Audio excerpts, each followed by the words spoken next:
साल 1937 भारत के बाजार में एक नया नाम आता है, डालडा वनस्पति घी। अगले 60 साल तक हर रसोई, हर घर और हर थाली में राज करता है। यह गरीब का घी बनता है, भरोसे का नाम बनता है।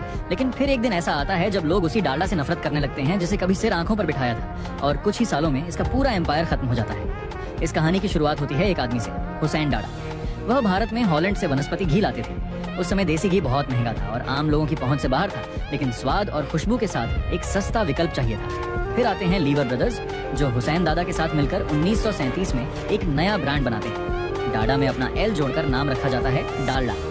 इसके बाद शुरू होता है भारत का पहला बड़ा मार्केटिंग अभियान। क्योंकि भारत में उस समय गाड़ियां नहीं होती थी, तो इस मार्केटिंग में गाड़ियां गली गली घूमती थी, जिस पर डालडा के डिब्बे का डिजाइन बन होता था। मुफ्त सैंपल बांटा गया और धीरे धीरे लोगों की पसंद डालडा बन गया और हर घर का हिस्सा बन जाता है। 1950 से 1980 के बीच डालडा का मतलब ही वनस्पति घी हो जाता है। हर शादी, हर त्योहार, हर मिठाई में डालडा की खुशबू होती है। इनकी ग्रोथ में भारत की गवर्नमेंट का बड़ा योगदान रहा है। जब भारत की गवर्नमेंट ने देखा कि ये डालडा भारत के हर घर में इस्तेमाल हो रहा है, जिसके बाद डालडा राशन की दुकानों पर बिकने लगा। 1980 तक 40% सेल्स इन्हीं राशन की दुकानों से आती थी। इन्होंने हर साल लाखों टन वनस्पति बेची और 1980 तक डालडा अपने सक्सेस की पीक तक पहुंच गया। लेकिन अब सब कुछ बिखरने वाला था।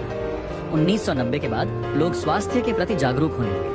डालडा पर आरोप लगने लगे कि इसमें पशु वसा है, ये सेहत के लिए नुकसानदायक है। जिस भरोसे पर यह ब्रांड खड़ा था, वह भरोसा टूटने लगा। नए ब्रांड बाजार में आ गए, सफोला, रिफाइंड ऑयल, और धीरे धीरे डालडा अपना सिंहासन खो देता है। 2003 में हिंदुस्तान यूनिलीवर इस ब्रांड को बेच देता है। एक जमाने का बादशाह सिर्फ एक याद बनकर रह जाता है। ये कहानी सिर्फ एक तेल के ब्रांड की नहीं है, ये कहानी है समय के साथ बदलने की। चाहे आप कितने भी बड़े हों, अगर आपने खुद को और अपने काम को वक्त के साथ बदलना नहीं सीखा, तो एक दिन दुनिया आपको पीछे छोड़ देगी। डालडा गिरा क्योंकि वह बदला नहीं। जिंदगी में वही टिकता है जो बदलना जानता है।